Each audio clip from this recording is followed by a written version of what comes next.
Hello dear students. तो इस video में हम बात करेंगे introduction of exercise 6.1 chapter number 6 lines and angles class 9th NCERT maths. तो सबसे पहले समझते हैं लाइन को। तो इस तरह की सीधी रेखा को हम कहते हैं लाइन। तो इसकी कुछ प्रॉपर्टी होती हैं तो उनको भी समझ लेते हैं। Line is always straight. Line क्या होती हैं? फिर हमेशा सीधी होती हैं, स्ट्रेट होती हैं। Okay. Line has no thickness. Line की कोई भी थिकनेस नहीं होती है। Extend in both direction. Line को हम दोनों डायरेक्शन में एक्सटेंड कर सकते हैं, आगे की ओर बढ़ा सकते हैं। Okay. Has no end point. तो line has no end point. Line का कोई भी एंड पॉइंट नहीं होता है। ओके। तो लाइन को आप समझ गए होंगे। लाइन क्या होती है? एक सीधी रेखा होती है। उनकी कौन कौन सी प्रॉपर्टी होती है? लाइन हमेशा स्ट्रेट होती है, इसकी कोई भी थिकनेस नहीं होती है। इनको हम लाइन को हम दोनों डायरेक्शन में एक्सटेंड कर सकते हैं, बढ़ा सकते हैं। Has no end point. Line का कोई भी एंड पॉइंट नहीं होता है। ओके। अब हम समझेंगे रे को। When a line has one and point is called रे। यदि किसी लाइन का एक एंड पॉइंट हो तो उसे हम क्या कह देंगे? रे। जैसे कि आपको यहाँ पे दिख रहा है, एक एंड पॉइंट है और हम इस वाले लाइन को सिर्फ एक ही साइड एक्सटेंड कर सकते हैं, एक ही साइड हम बढ़ा सकते हैं। ओके। तो इसे हम कहेंगे रे। अब समझते हैं लाइन सेगमेंट को। When a line has two end points is called line segment. यदि किसी लाइन के दो एंड पॉइंट हो, इस तरह से यहाँ पर आपको दो एंड पॉइंट दिख रही हैं, तो इसे हम क्या कह देंगे? Line segment. तो सबसे पहले पढ़ा हमने लाइन को। तो लाइन में कोई भी एंड पॉइंट नहीं होता है, लाइन को हम बोथ डायरेक्शन में एक्सटेंड कर सकते हैं। फिर हमने पढ़ा रे। रे में क्या होता है? एक एंड पॉइंट होता है और रे को हम सिर्फ एक ही डायरेक्शन में एक्सटेंड कर सकते हैं। फिर हमने पढ़ा लाइन सेगमेंट। तो लाइन सेगमेंट क्या होता है? जिसके दो एंड पॉइंट होते हैं और इसकी एक फिक्स लेंथ होती है। ओके। और लाइन की कोई भी फिक्स लेंथ नहीं होती। अब हम पढ़ेंगे intersecting and non intersecting lines. तो यदि दो लाइनें आपस में एक दूसरे को काटती हैं या एक दूसरे को क्रॉस करती हैं तो इस तरह की लाइन को हम क्या कहेंगे? Intersecting lines. जैसे कि आपको यहाँ पे फिगर में दिख रहा है, एक है लाइन एम, इसे हम कहेंगे लाइन एम, और ये दूसरी लाइन है लाइन एल। तो ये दोनों लाइनें एक दूसरे को काट रही हैं। तो ये दोनों लाइनें एक दूसरे को पॉइंट ओ पे काट रही हैं। तो इन दोनों लाइंस को हम क्या कहेंगे? Intersecting lines. ओके। क्योंकि ये एक दूसरे को पॉइंट ओ पे काट रही हैं, कट करती हैं। ओके। अब हम पढ़ेंगे नॉन इंटरसेक्टिंग लाइंस। ऐसी लाइनें जो एक दूसरे को काटती नहीं हैं, क्रॉस नहीं करती हैं, तो उनको हम क्या कहेंगे? Non intersecting lines. जैसे कि आपको यहाँ पे दिख रहा है, ये दोनों लाइंस के हैं नॉन इंटरसेक्टिंग लाइंस, या इन्हीं लाइन को हम कहते हैं पैरेलल लाइंस। ओके। क्या कहते हैं? Parallel line. ये दोनों लाइनें आपस में कभी नहीं मिलेंगी और ये दोनों लाइनें एक दूसरे को कभी भी कट नहीं करेंगे। और इनके बीच का डिस्टेंस, या हम कहें परपेंडिकुलर डिस्टेंस। ओके। इनके बीच का परपेंडिकुलर डिस्टेंस हमेशा सेम रहता है किसी भी दो पॉइंट के बीच। जैसे कि यहाँ पे दो पॉइंट ले लें तो इन दोनों के बीच का जो डिस्टेंस होगा वही डिस्टेंस यहाँ पर भी दो पॉइंट ले लें तो इनके बीच का डिस्टेंस भी सेम होगा। ओके। तो दो पैरेलल लाइन के बीच का परपेंडिकुलर डिस्टेंस हमेशा सेम रहता है, परपेंडिकुलर डिस्टेंस। ओके। इस तरह का डिस्टेंस नहीं लेंगे, ये अलग अलग हो सकता है। जैसे कि कोई स्टूडेंट इस तरह से भी कर सकते हैं, इस तरह से भी मेजर कर सकते हैं डिस्टेंस को, इस तरह से। तो इसे हम परपेंडिकुलर डिस्टेंस नहीं कहेंगे। परपेंडिकुलर मीन्स इस तरह का डिस्टेंस, और यहाँ पे 90 का एंगल भी बनना चाहिए। तो दो पैरेलल लाइन के बीच परपेंडिकुलर डिस्टेंस हमेशा सेम रहता है। ओके। बढ़ते हैं आगे की तरफ। Collinear and non collinear points. तो समझते हैं कोलिनियर और नॉन कोलिनियर पॉइंट्स को। इफ 3 और more points lie on the same line then they are called collinear points. यदि 3 या 3 से ज्यादा पॉइंट्स एक ही लाइन में होते हैं तो उनको हम क्या कहेंगे? Collinear points. तो यहाँ पे points A B C and D collinear points हैं। ओके। हम लिख सकते हैं points A comma B comma C comma D are collinear points. Okay. क्योंकि ये सभी पॉइंट्स एक ही लाइन में। अब समझते हैं नॉन कोलिनियर पॉइंट्स को। यदि सभी पॉइंट्स एक ही लाइन में होते हैं तो उनको हम कहते हैं कोलिनियर पॉइंट्स। यदि ऐसा नहीं होता है, कहने का मतलब सभी पॉइंट्स एक ही लाइन में नहीं होते हैं, तो उनको हम कहते हैं नॉन कोलिनियर पॉइंट्स, जैसे कि यहाँ पे point P, point Q, point R एक ही लाइन में नहीं है, तो इन पॉइंट्स को हम कहेंगे non collinear points. Okay, point P, point Q और पॉइंट R एक ही लाइन में नहीं है, तो इनको क्या कहेंगे हम? Non collinear points. तो हम लिख सकते हैं पॉइंट या points P, Q, R are non collinear points. Okay, इनको हम क्या कहेंगे? Non collinear points. Points P, Q, R are non collinear points. तो आप समझ गए होंगे collinear and non collinear points को। आप समझते हैं एंगल को। When two rays are originated from same points an angle is form.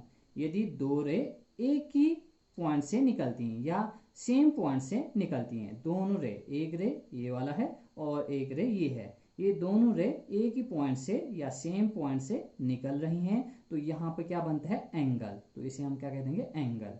यदि दो रे एक ही पॉइंट से निकलती हैं तो क्या फॉर्म होता है? क्या बनता है? एंगल। तो आप समझ गए होंगे एंगल को। दी corner points is called vertex. यहाँ पे जो ये कॉर्नर पॉइंट है इसे हम कहते हैं वर्टेक्स। इसको क्या कहते हैं? वर्टेक्स। रे आर कॉल्ड आर्म्स। जो ये रे हैं इनको हम क्या कहेंगे? आर्म। ये भी आर्म। तो इन रे को हम आर्म कहेंगे। जब भी एंगल बनता है तो एंगल जिन रे से बनता है तो उन्हीं रे को हम क्या कहेंगे? आर्म्स। ओके, अब बढ़ते हैं नेक्स्ट टॉपिक की तरफ, type of angles. Okay, angle के टाइप को हम पढ़ेंगे। तो एंगल के अलग अलग साइज के हिसाब से हम एंगल के टाइप को पढ़ने वाले हैं। तो फर्स्ट एंगल है एक्यूट एंगल। तो ऐसा एंगल जो 0 डिग्री से बिग हो और 90 डिग्री से स्मॉल हो। ओके, तो उसे हम क्या कहेंगे? Acute angle. 0 डिग्री और 90 डिग्री के बीच के जितने भी एंगल होते हैं उनको हम क्या कहेंगे? Acute angle. जैसे कि आपको ये फिगर में दिख रहा है, 0 डिग्री से बिग है ये और 90 डिग्री से स्मॉल है, तो इस तरह के एंगल को हम क्या कहेंगे? Acute angle. सेकेंड एंगल है राइट एंगल।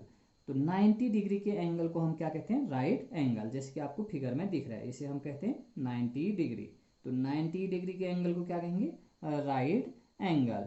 थर्ड है ऑब्ट्यूज एंगल। तो ऐसा एंगल जो 90 डिग्री से बिग हो और 180 डिग्री से स्मॉल हो, या आप कह सकते हो 90 डिग्री और 180 डिग्री के बीच में जितने भी एंगल होते हैं उनको हम क्या कहेंगे? Obtuse angle.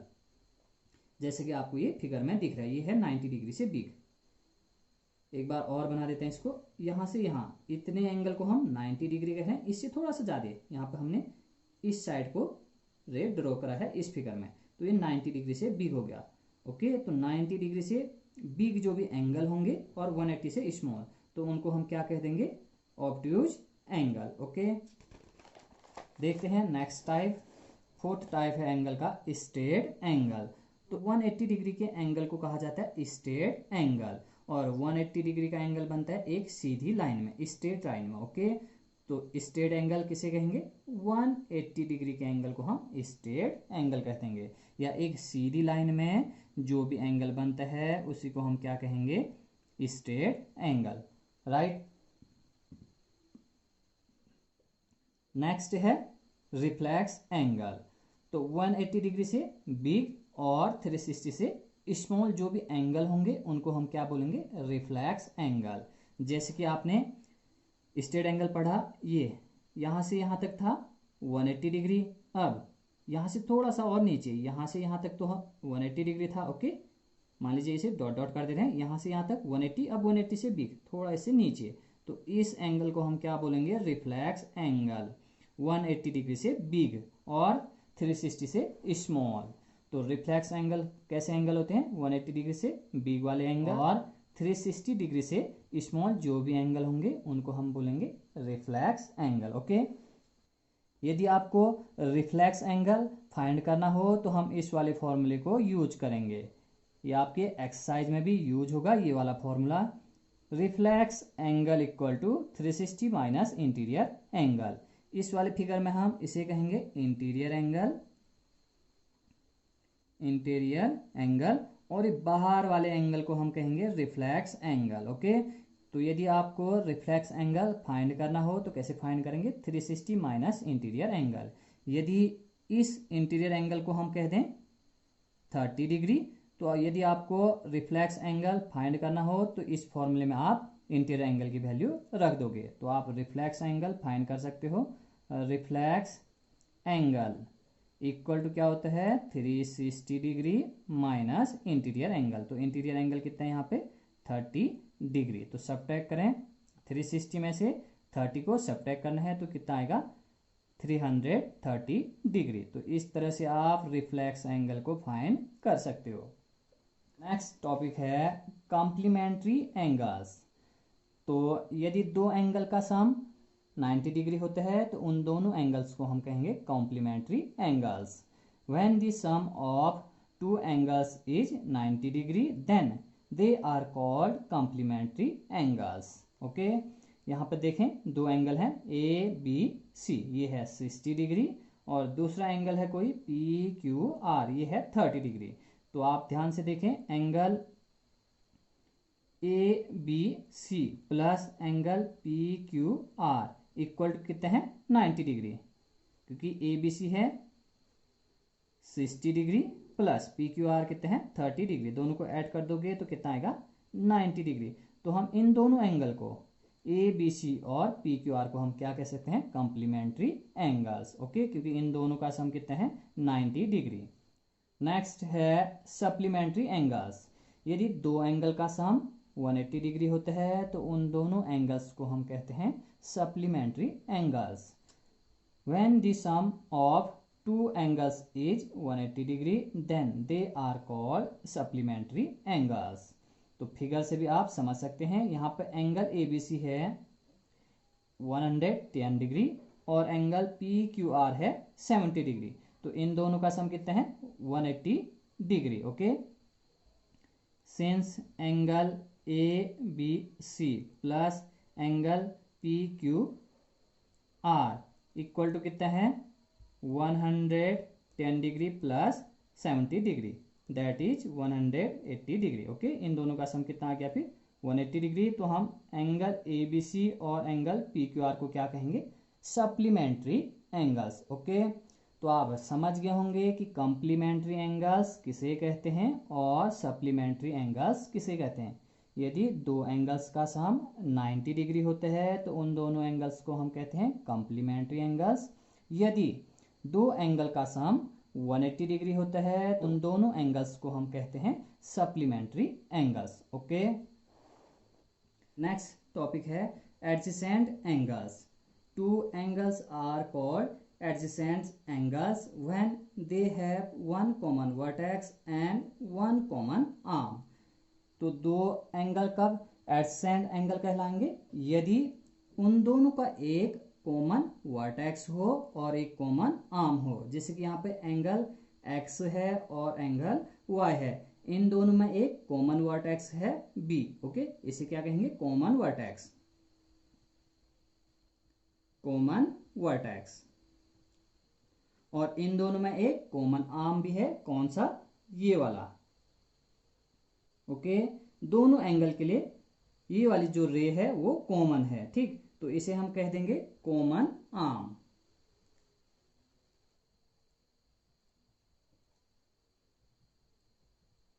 Common arm. Okay, तो दो एंगल हैं यहाँ पे, angle X and angle Y, तो दोनों एंगल में एक कॉमन वर्टेक्स है और एक कॉमन आर्म है। ओके, तो इन दोनों एंगल्स को हम क्या कह देंगे एडजेसेंट एंगल। या आप समझ सकते हैं कि ये दोनों एंगल अगल बगल के हैं, एक दूसरे के पड़ोसी हैं, तो इन दोनों एंगल्स को हम क्या कह देंगे एडजेसेंट एंगल। ओके, तो एडजेसेंट एंगल के लिए क्या होना चाहिए, दोनों एंगल में एक कॉमन वर्टेक्स होना चाहिए और एक कॉमन आर्म होना चाहिए, इस तरह से। जैसे कि यहाँ पे एंगल एक्स में और एंगल वाई में आपको एक कॉमन वर्टेक्स दिख रहा है और एक कॉमन आर्म दिख रहा है। ओके, तो इन दोनों एंगल्स को, एंगल एक्स और एंगल वाई को हम कहेंगे एडजेसेंट एंगल। ओके, अब समझते हैं एग्जॉइम फर्स्ट को। If a ray stand on a line then the sum of two adjacent angle so formed is 180। कहने का मतलब है यदि कोई रे किसी लाइन पे खींची जाती है, जैसे कि यहाँ पे लाइन है हमारे पास ए बी, और इस लाइन ए बी में हमने एक रे इस तरह से ड्रॉ किया है ओ सी। ओके, तो यहाँ पे दो एडसेंट एंगल बने हुए हैं, तो इन दोनों एंगल का सम हमेशा होता है 180 डिग्री। तो एक्सोइम में भी यही कहा गया है, if a ray stand on a line, okay, ये रे इस लाइन में ड्रॉ की गई है, तो यहाँ पे दो एडसेंट एंगल बन रहे हैं। मान लीजिए इसको हम x कह दें, इनको y, तो इन दोनों एंगल का सम क्या होगा 180 डिग्री। तो एक्सोइम में यही कहा गया है, the sum of two adjacent angle so formed is 180 degree. तो यहाँ पे जो दो एडसेंट एंगल बनेंगे उन दोनों का सम कितना होता है 180 डिग्री। ओके, एक इंपॉर्टेंट पॉइंट आप नोट करोगे, when the sum of two adjacent angle is 180 degree then they are called a linear pair of angles. यहाँ पे एंगल x और एंगल y का सम कितने हैं 180 डिग्री, तो इन दोनों एंगल्स को हम क्या कहेंगे linear pair of angles. Okay, when the sum of two adjacent angle is 180 degree, यदि दो एंगल का सम 180 डिग्री होता है तो उन दोनों एंगल्स को हम क्या कहेंगे लीनियर पेयर्स ऑफ एंगल्स। तो इसको भी आप अच्छे से नोट करें। एक्सोइम नंबर 2 एक्सोइम 1 का उल्टा है, ठीक, इसका ही अपोजिट टाइप का है axiom number 2। If the sum of two adjacent angle, जैसे कि यहाँ पे इन दोनों एंगल का सम कितना है 180 degree, if the sum of two adjacent angle is 180 degree then the non common arm of angle form a line. तो यहाँ पे इन दोनों एंगल का सम है 180 डिग्री, तो यहाँ पे जो दो नॉन कॉमन आर्म्स हैं, जैसे कि ये वाला ओ ए और ओ बी के हैं यहाँ पे नॉन कॉमन आर्म्स, जैसे कि मैंने यहाँ पे आपको बताया था, ये वाला था कॉमन आर्म्स। ओके, और ये बचे हुए जो दो रे हैं उनको बोलेंगे नॉन कॉमन आर्म्स। सेम यहाँ पे भी ये वाला है कॉमन आर्म्स। ओके, एक्सोइम 2 कह रहा है कि यदि दो एडसेंट एंगल का सम 180 डिग्री हो तो जो नॉन कॉमन आर्म्स होते हैं, जैसे कि यहाँ पे ओ ए और ओ बी है, ओके, ओ ए और ओ बी, तो ये दोनों रे एक लाइन को फॉर्म करती हैं, जैसे कि आपको यहाँ पे दिख रहा है नॉन कॉमन आर्म्स हैं ओ ए और ओ बी, तो ये दोनों रे क्या बना रही हैं एक सीधी लाइन। ओके, इसी का उल्टा है। एग्जाम फर्स्ट क्या था, यदि किसी लाइन पे हम कोई रे ड्रॉ कर दें, यदि किसी लाइन पे कोई रे ड्रॉ कर दें तो एडसेंट एंगल का सम कितना होता है, दोनों एंगल का सम होता है 180 डिग्री। एक्सोइम नंबर 2 इसी का उल्टा है, यदि दो एडसेंट एंगल का सम 180 डिग्री हो, ओके, इन दोनों का सम यदि 180 डिग्री हो तो जो नॉन कॉमन आर्म्स होंगे ये वाला और ये वाला, तो ये दोनों क्या बनाएंगे एक सीधी रेखा या एक सीधी लाइन। ओके, तो इतना आप समझ गए होंगे। एक इंपोर्टेंट थ्योरम है, इसको भी आप अच्छे से समझें। If two lines intersect each other then the vertically opposite angles are equal. यदि दो लाइनें एक दूसरे को इंटरसेक्ट करती हैं तो वर्टिकली अपोजिट एंगल क्या होते हैं इक्वल। तो समझते हैं वर्टिकली अपोजिट एंगल को। ओके, तो यहाँ पे आमने सामने वाले एंगल, जैसे कि ये दोनों क्या होंगे वर्टिकली अपोजिट होंगे और इक्वल होंगे। ओके, ये दोनों भी एक दूसरे के आमने सामने हैं, ये वाला एंगल और ये वाला एंगल, तो इन दोनों एंगल्स को भी हम कहेंगे वर्टिकली अपोजिट एंगल, और ये दोनों एंगल भी क्या होंगे इक्वल। तो थ्योरम क्या है, if two line intersect each other then the vertically opposite angles are equal. यदि दो लाइनें एक दूसरे को कट करती हैं, इंटरसेक्ट करती हैं, तो वर्टिकली अपोजिट एंगल्स क्या होंगे इक्वल, ये वाला एंगल और ये वाला एंगल इक्वल, ये वाला ठीक जो यहाँ पे एंगल बनना है ये और ये इक्वल, और इस साइड वाला एंगल और इस साइड वाला एंगल भी क्या होंगे इक्वल। तो आप चीज़ों को समझते हुए नोट करें। अब हम मिलेंगे नेक्स्ट वीडियो में। Thank you.